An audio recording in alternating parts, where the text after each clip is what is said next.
Ryan Rucker of Be Ice Cream or Be Nothing. That's right. Let's talk a little bit about where the name came from. Yeah.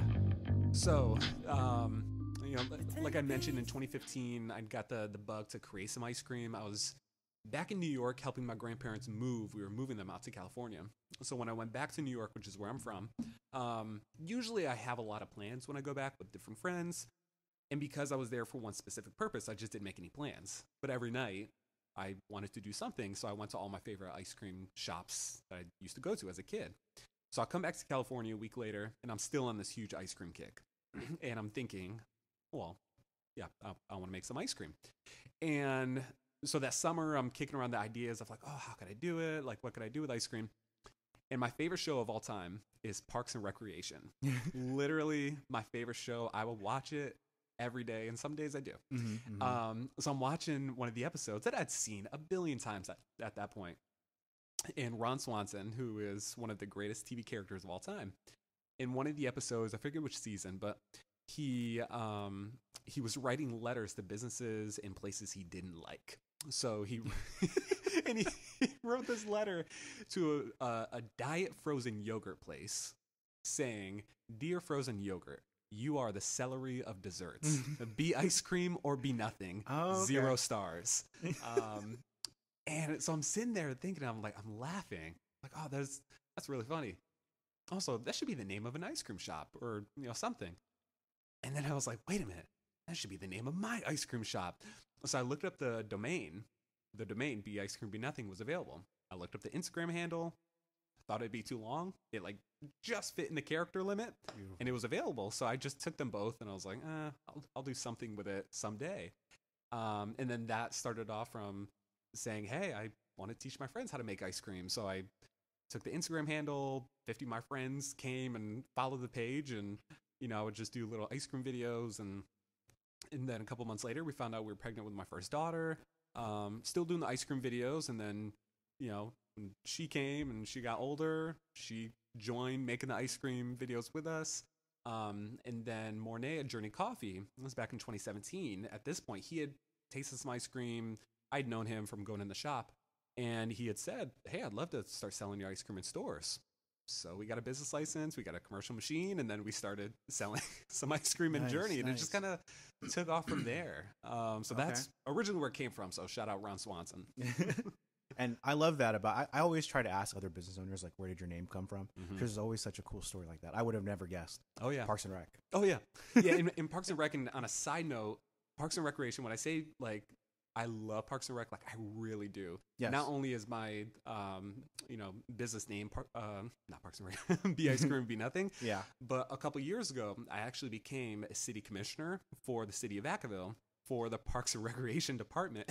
And until this day? To this day, yeah. Oh, okay. Yeah, I'm serving my second term right now, but... Really cool. Yeah, so I think originally when I told people on the commission in the city, what inspired you to be? And I was like, oh, the show, Parks and Recreation. They all laughed. And so they realized that you were, oh, this guy's dead serious. Brother, that is so funny, and that's really cool. Well, thank you. It's a good time. Because I did see that somewhere on your social media that's what you did. And yesterday I mentioned I was talking to you today. Yeah. And they had a request. I don't know if you have anything to do with this. Oh. But they want a bike park. Oh, an actual bike park to do. So we have a skate park, right? Yeah. They want a bike park. Just so you know. Yes. I put that out there for you. No, there's actually, I mean, certainly we can talk about. Let them know there are plans. It's weird to say because everything in government moves so slow. But over in Centennial Park. Yes. And this is in actual plans, so I'm not spoiling anything. Okay. But I'm part of the subcommittee with Centennial Park, and it's a almost 300-acre park. So they've talked about having a dirt bike, path or trail or something.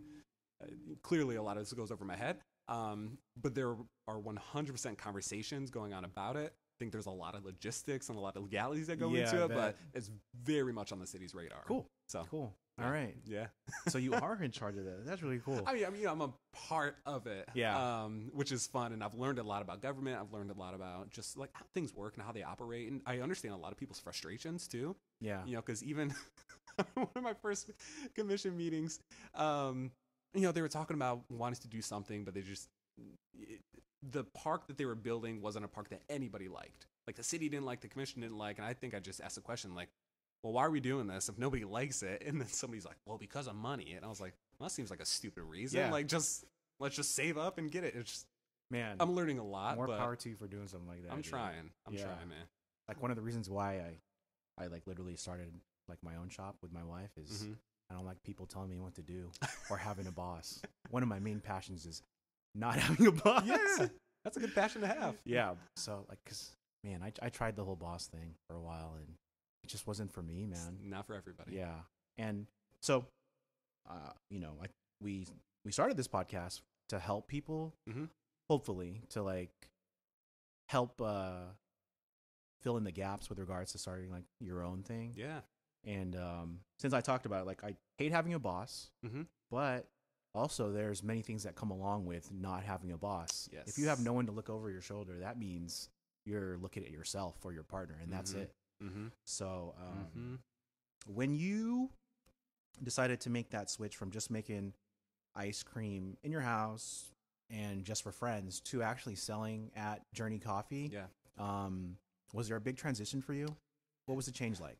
There was a big transition to the fact that up until that point, I'd done a little bit of research in terms of what it would take to have a brick and mortar shop. It's funny because some bakers who have like at home bakeries, like they can bake cookies at their home and sell them legally.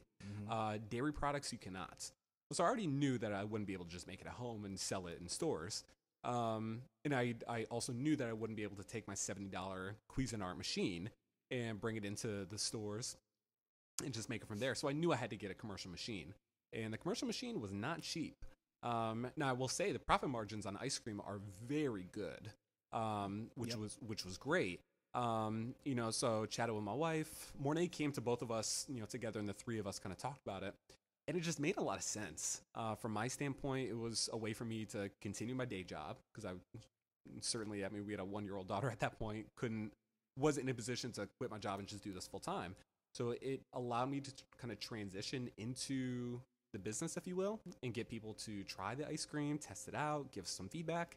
And, so with that, I had to learn about licensing, which I didn't even know about when we first started. So, got the license, got the machine, had to get the food handler's license. So there was just a lot of things that I had to learn on the fly. Yeah. And Mornay was great about just kind of like teaching me, and he was just really, really gentle when there were just things that I truly just did not know. Yeah. So we were kind of learning together, but it was a great process. Cool. A little bit of transition though, for sure. Yeah. Okay. We were talking earlier. I started out, my first job was at Dryer's Ice Cream here in Fairfield, scooping ice cream. Yeah. So I recently found out also you've been here in Fairfield since you were 14. Yeah, so right? I've lived in Vacaville since pretty much since I was 14. A little bit here and there. I lived in San Francisco for 4 years. Okay. Back in New York for a little bit, but mainly Vacaville since I was 14. Were you aware of the Dryer's Ice Cream shop in Fairfield? I wasn't. Texas? No. Yeah. No. Not a lot of people knew that Dryer's had an actual like scoop ice cream shop. Yeah, I was surprised when you said that. Yeah, and I worked there for what? So I was a sophomore in high school when I got my first job, and I worked there till my senior year, just scooping ice cream. Okay. Yeah, and I went through 3 different owners there, and that's kind of like where my curiosity kind of sparked with regards to like maybe running my own ice cream shop one day, which plays a lot into PLB. Yeah, because it was very perplexing to me that like I had 3 different owners. So I started off with her name was like Rupi. She was like the original owner, and she was already on the way out. Okay. Sold it to this guy from Tennessee. His name was Mr. Lee. What a character. But anyways, and then Mr. Lee sold it to my coworker, Eileen. Oh, okay. Yeah, and so from there I was just like, okay, so businesses can be flipped. Yeah. And then this and that. And that's where I was looking back because we're both 34, 35 now, and I was trying to think, why am I still serving ice cream? How am I still? There'll be days, like I don't work at PLB anymore, but because I have another shop. But I'm scooping ice cream. I'm like, oh, I've been doing this since I was 15 years old. Yeah, yeah. Which is why I'm excited to be talking to you here once again. Oh, for sure. It's so much fun. Honestly, just like having an ice cream shop, it's like, who doesn't love ice cream? And if you don't, I don't want anything to do with you. Right. It's just period. Yeah. And it's December, and we're still eating ice cream. Oh, it's for sure. cold. I mean, California cold. Yeah, California cold. I know. I always have to qualify it, especially for my New York friends, if any of them listen to this. But yeah, I learned the hard way when we first came out here. I would complain about it like being cold, and meanwhile my family's like literally stuck indoors because like snow is covering their doors, and I'm like, maybe I'll tone that down a little Some bit. slack we get as Californians, right? Oh, for sure. So what was the first ice cream you sold? Like, so you're selling ice cream at do you know specifically? Were you able to keep track? Yeah. What flavor was it? So we actually had our launch in December of 2017. Okay. And I think we had 4 flavors on the menu. The first one was Vanilla, which is really, I think it was one of the first flavors I ever created. Mainly I wanted to do like a Madagascar vanilla, which I loved. But I was like, I can't just do Madagascar vanilla. Like, anybody can do that. So I just wanted to do something a little bit different, threw a little bit of cinnamon in it. I was like, I'll call it, like, cinnamon, vanilla, Sanilla. Yeah. So that was one of the first flavors that we sold. We sold an eggnog flavor. I called it Adirondack eggnog because I'm from the Adirondacks, and it just really reminded me of home. Eggnog. I love it. And then the other flavor, I think it was like a chocolate. I'm not sure on it, but I think it was a variation of a chocolate. Yeah. So I wanted to have something for everybody. Maybe I think chocolate Oreo, actually, now that I think about it. So yeah, those are the first 3 flavors that we had. And then even that, there was a lot of trial and error. Because when I first started with them, I would switch the flavors all the time. Vanilla was always there, but then everything else I would just kind of come and go. And then after a while, I realized this is kind of stressful on me, because I have a full-time job, I have a family, I have a lot of other responsibilities, and just switching flavors constantly was a little challenging. So then I got to the point I was like, I'm just going to do 2 flavors. That's it. Vanilla and then coffee, because they provided coffee beans, and it was like, it just made sense to do a coffee ice cream for them. So it ended up coming down to those 2. Yeah. And it was great. Cool. So I guess that was kind of like your grand opening over there. And I always talk about this, about how that's one of my favorite parts of like opening up the shop is the grand opening day and the week leading up to it. Yeah. I get like a weird buzz. I mean, it's such a nerdy thing to say, because I don't know, but I'm right there with you. I don't know. Like, I feel like I'm floating that week, and then you have opening day, and it's just crazy. Did you have something similar, like for the because you were just slanging ice cream out of your house? Oh yeah, and here you are. Yeah. At a very popular coffee shop in Solano County. What was that like for you? It was a little nerve-wracking. Yeah.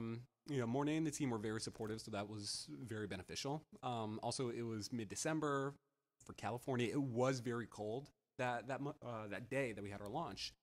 So I just didn't really know what to expect. And then additionally, when you're asking people to come out and like support you, like there's a little bit of, it's nerve-wracking a little bit. Yes. Just because you're kind of asking a favor of friends, and it's like, hey, can you come out and pay money for ice cream and come support?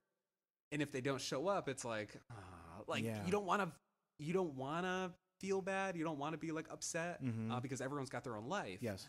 But at the same time, we're like, I really wish that like would have been bigger or whatever. So I was certainly nervous going into it. But then that night, we sold, I think we were selling like 4-ounce cups. We had sold, it was over 100 cups that night. We sold out. I actually had to make more while I was back there. So we did really well, and everybody was surprised. Everybody was happy, and it was a really fun launch. I love hearing that. Yeah. I don't know. Okay, so maybe I don't know if you still struggle with this. Like, I've been cooking for customers since 2010, and till this day, I still struggle with like worrying if my customers will like continue to like my food. Yeah. You know what I mean? Yeah. And I don't know. I have this like I'll see like white coat chefs. They'll come out to the dining room, and then back in the day when we were allowed to do that, and then like they're so confident with their plate, this and that, and like, how was your food? Of course you like your food. No. I made it. Yeah. But I don't have that confidence. Oh, interesting. Like we've probably sold thousands of Chamorro burritos as of now. Yeah. I think we're in the thousands mark. I was doing the numbers. Wow. And I still like worry. I know we have a process. It's made the same every single time. Yeah. I have this weird anxiety about if someone's going to still want to come in and order that. Yeah. Do you get nervous, or like, hey, my ice cream's good. It's proven. Yeah. At this point, I feel pretty confident in it. Okay, good. With certain flavors, every so often. I appreciate it. I think a part of it is certainly a learned behavior that came really even outside of ice cream. Like, I really had to come to the realization that certainly not everybody's going to like everything you do, period. Yeah. And if that's the case, like, I'm fine with that. As long as the percentage of people that I need to like it, I'm fine if a couple people don't. Like, there are some people, I'll get comments every so often saying like, oh, I just really need a dairy-free. I'm like, that's fine. Like, I don't really make dairy-free, but like, this place does. And I think that surprises people because people, I think, would expect me to say like, oh, well, let me make a dairy-free or focus on it. And I'm like, I just, that in itself isn't something that I really want to do right now. Yeah. And because I'm really confident in what I have. That being said, I've tried dairy-free for sure. I have like a coconut peanut butter dairy-free that is very, very good. But I know that people like different ice cream. People like different burritos. People like different things. So as long as the percentage of people who do like it, like love it, I'm fine with it. And for me, I'm in a fortunate position because ice cream is not my main hustle, if you will. Like, I am a recruiting manager, by day, and ice cream is really more of like a side project for me for now, at least. So there's a little bit of freedom and certainly a little bit of privilege there to the fact that I don't have to care as much as, like, say you would care, or another restaurant would care. So I gotcha. There's some privilege in that. But that's good advice to hear. Like, it's like something you shouldn't think that everybody's gonna like your ice cream, but I guess I just need to be reminded of that, maybe. Yeah, I feel like I have pretty like thick skin, if you will. Now if everybody hated it, then I'm like, all right, I should probably change something. Yeah. But there are just some people out there that are just haters. There are people that just enjoy not liking things and think that's cool, like not liking things, or they're just genuinely some people that might not like that style of burrito. Yeah, that's totally fine. I would drive myself crazy if I thought about like trying to fit everybody's needs. Yeah. And I'm somebody who the needs that I want to meet are those who mean a lot to me. And really that's like my family, like my wife, beautiful. My 2 daughters. Yeah, maybe some people in my circle, but like outside of that, like if you're not rocking with me, like no knock on me. I am fine with it. Yes, sir. So that's okay. I agree with you 100% on that. Yeah. And I think this is going to be a recurring theme. I'm probably just going to bring it up all the time. Yeah. Thoughts on Yelp? Oh, I do not like Yelp. Okay. I do not like Yelp. Right. And I don't like it for a couple reasons. Number one, I feel like it forces restaurants and just food people in general to focus more on the reviews they get from social media handles than they do like the experience within their locations. So I don't like that aspect of it, mainly because I feel like it just puts weird pressure on chefs and people who own restaurants to cater towards like elite Yelpers.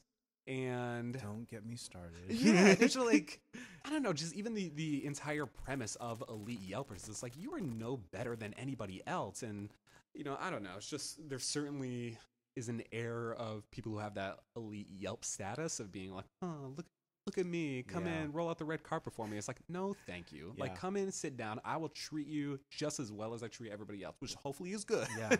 But there's no special privileges. There shouldn't be special privileges when it comes to food. So there's that. And then number 2, like their whole business model. I've heard that they will call like places put a lot of pressure. Dude. Yeah. Have you ever heard of the place? He's no longer there. He sold his pizzeria, but there was a place in Richmond, California. Okay. I'm blanking on the name, so if anybody's listening to this, look it up. Just type in Richmond Pizza Yelp, like you'll find it. A couple years ago, the guy was featured on The Daily Show because he turned his entire business into like pretty much like screw Yelp business. No way. And it worked out well for him. Oh wow. I went to a shop a couple years ago, and I go in and essentially you get a discount on the pizza if you gave a 1-star Yelp review. Oh, I think I did hear about this. Yeah, yes. I didn't know that was in Richmond. Yeah, I was in Richmond. Okay. Dude was legit too. Like I went in, I didn't know anything about it. And he was kind of, I don't want to say he was a jerk. He was very just like, he did not care that we walked in the door, which is fine. Yeah, I'm fine with that. And then I kind of got like the whole vibe, and I was like, oh, cool. So I looked him up, and sure enough, he was on the Daily Show for kind of taking it to Yelp, and sold his business a couple years ago, and his website is still up. Really? Oh, it is a phenomenal website. Yeah. One of the people I just hired used to work for Yelp, and so her and I were actually, I was telling her about just my kind of dislike of Yelp a little bit. Yes. And so we were going through, we checked out the website, and she's like, oh, this is incredible. For sure. I'm gonna have to look that up as soon as we're done. Oh, it is funny. Very funny. Yeah, just to piggyback on what you were saying, because yesterday we were talking about the same thing, and I always felt like I was biased with regards to how I felt about Yelp before Bourdain said something, before David Chang said something, and I really think that before they said something, I struggled with like the unfairness of what people were like, how they were harming other business, not just like my family's restaurant or my restaurants. Yeah. And there was a moment, I'm not going to say like any names or anything, but I was sitting in my family's restaurant, and I had seen that one of my friends, not my friends, but like acquaintances from elementary school had left something knowing that like this is my family's restaurant, and then that's where like it really changed for me. I'm like, dude, like, okay, you could have literally came up to me, I see you weekly, and just said, hey, like this happened. Yeah. But instead you chose to give a 1-star, and then it just started this like downpouring. Yeah. And then also there was another specific moment. I've been wanting to bring this up. This is like early, like 2010 maybe, when I think Yelp is completely different from how it was before. But dude, we have back in the day there was someone who was working there who is transgendered at Seasick Restaurant, and this Yelper decided to leave a review based off of the fact that we had a transgendered worker, and it was on there for years. That's terrible. We said, we emailed them and blah blah blah, this that. We tried to get them, and nothing. It didn't go down. And I know the company's different from how it is now, and it was 2010, but that's like the basis of your. That's still terrible, because I felt attacked. It wasn't even me. Yeah. And it doesn't have anything to do with the food, the atmosphere, like nothing. It's like, I'm sorry if you're transphobic or racist or anything like that. But ultimately, like, kind of that's what I'm talking about. Like, if somebody came in here and was like, oh, like, I don't like that skeleton that you have, like, sitting down, I'm going to give the place a 1-star. It's like, what does that have to do with the boba or the ice cream or the food or anything like that? It's like, I'm sorry, like, you had a personal affliction with that. Yeah. But it's really unfortunate. I just feel like it really handcuffs restaurants and people whose, like, passion is delivering food and community to people. It just it handcuffs them into just focusing on things that don't matter. And don't get me wrong, reviews are incredibly important. Like, if I'm going to a new city, a new place, like, I want to check things out. I refuse to go to Yelp. Yeah. And my wife, she always laughs at me because I refuse to download the Yelp app. She knows how I feel about it. And so every so often, she'll be like, oh, can you check this out? Like, go to Yelp. And I'm like, I refuse.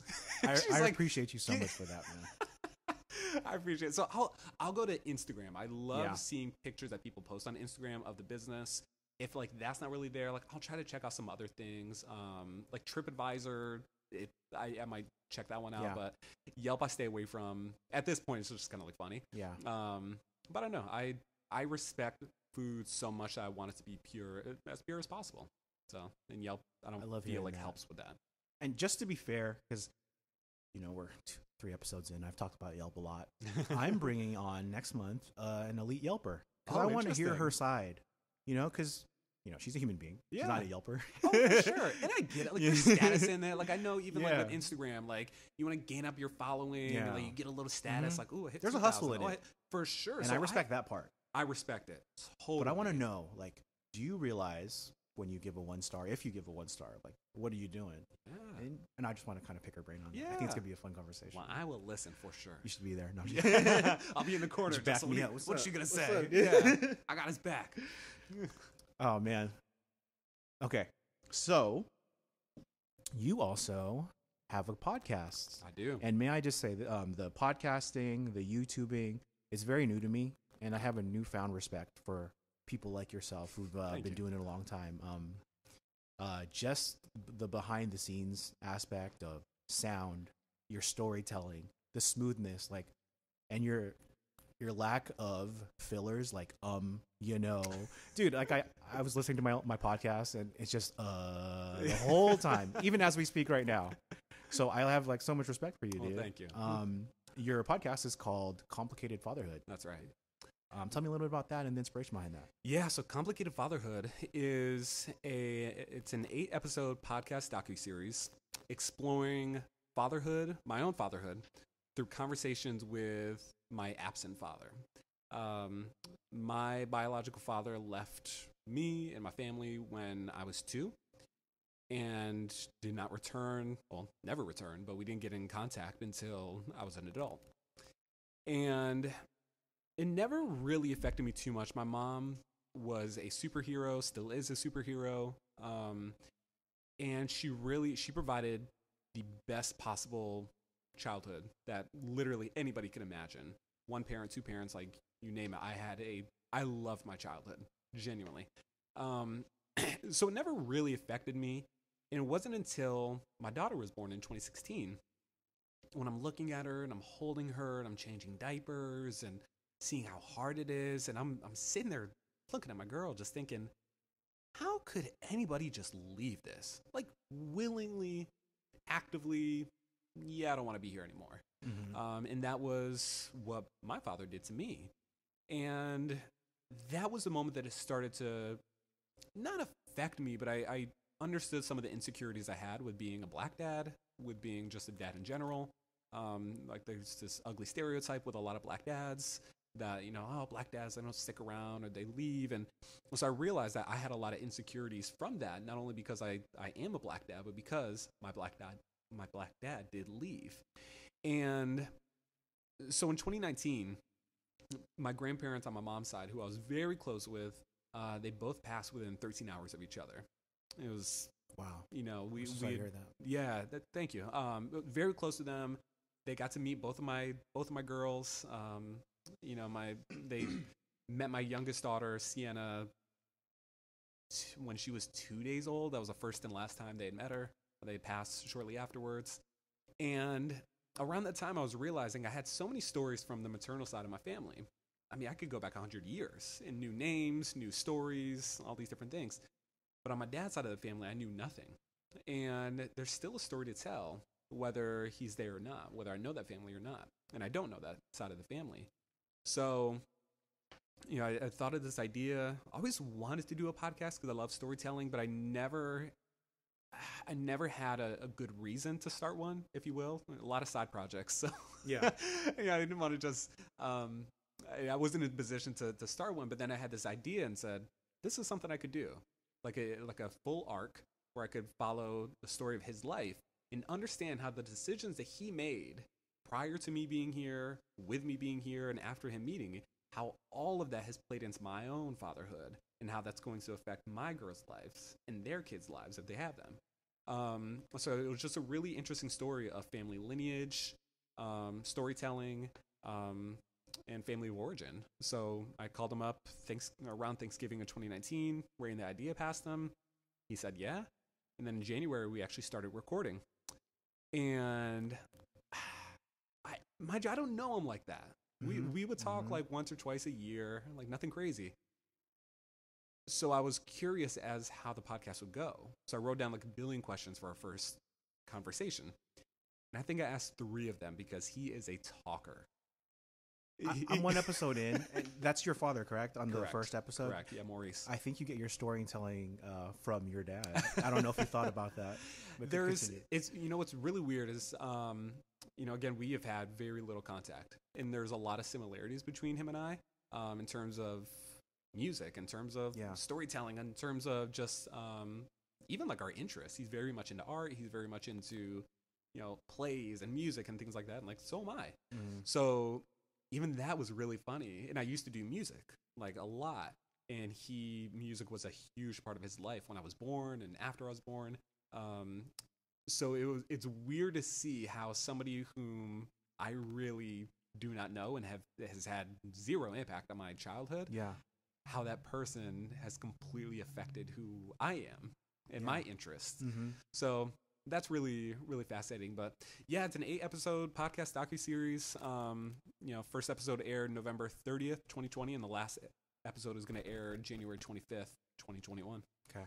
So like I said, I'm one episode in, super interested, and I just love hearing stories. Thank you. So thank you. I'm just gonna say it, like, just listening to that one, it's an inspiration to do better with my podcast and your YouTube channel as well. Thank you. Thank you. I appreciate it. Yeah, dude. And we're kind of just bouncing off, just talking. So Yeah. We'll just go with that flow. Let's we'll do go it. everywhere. When I found out that you were able to talk to Jenny of Jenny's Ice Cream, Jenny Brittenbauer. Yeah. I wish you could have seen me. Like, I was jumping up and down. I was like, she is literally modern day Ben and Jerry. Yeah. Probably some of the best ice cream in the world, like you said. Oh, yeah. Uh-huh. And I also heard her story on how I built this. Yeah. And that's same when here. I felt more in love Mhm. with her. Just her. Because I love hearing about the hustle. Yeah. You're a hustler. I'm a hustler. Yeah. To put it simply. Oh, yeah. And so first of all, how did you land that, dude?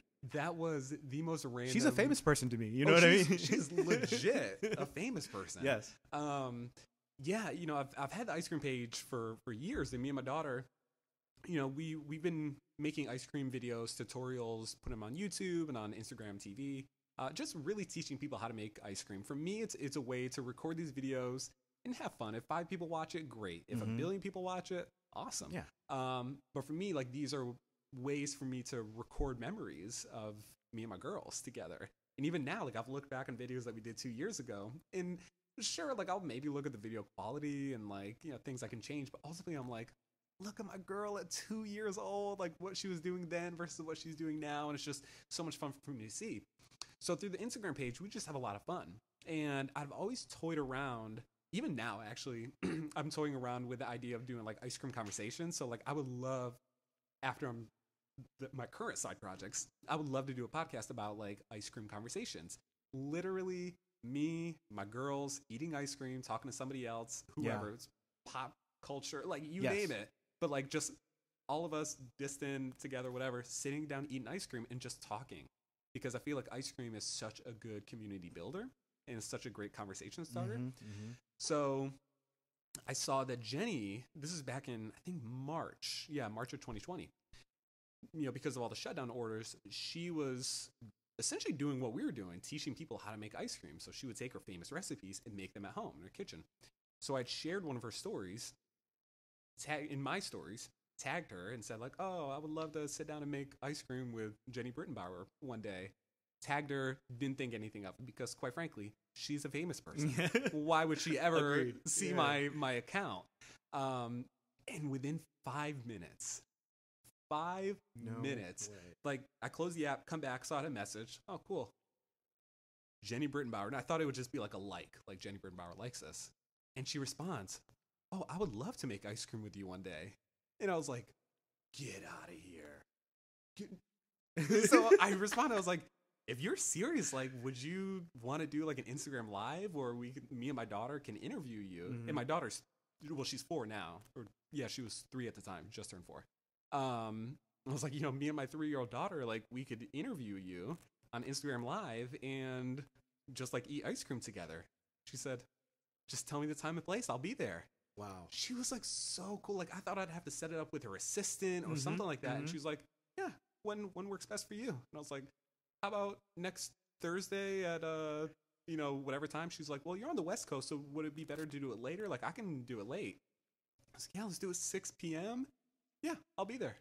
Wow. And I was like, this is insane. Yes. And sure enough, like, I messaged her, like, the day before. I was like, are you still okay? Because I'm thinking, like, oh, she's going to flake. Not because, like, that's who she is, but, like, she's a legit famous person. Like, who am I? And she responded. She goes, yeah, I'll be there. Wow. Sure enough, I turned on the Instagram Live. I advertised it and turned on the Instagram Live. And right at 6 p.m., she popped up and we did it. And it was our first Instagram Live video. She was like, oh, I've never done this before. I'm like, this is awesome. And we just had this such fun conversation. And my daughter, she doesn't know, nor does she care, like, who Jenny was. But now she sees, like, oh, our friend Jenny. That's so cool. Yeah, so she totally sees her as a friend. And Jenny was so cool. And even now, like, she'll comment on my stuff every so often. And I'm just like, this is the coolest thing. Yeah. So she's really big on entrepreneurs and helping other people. and she puts her money where her mouth is. She really does. So I've got the utmost respect for Jenny. Yeah. Yeah. Man, that is such a cool story. Yeah. It's really like a story of just like, take your shot. Yeah. Because that was such a like, let me take this full course shot and see what happens.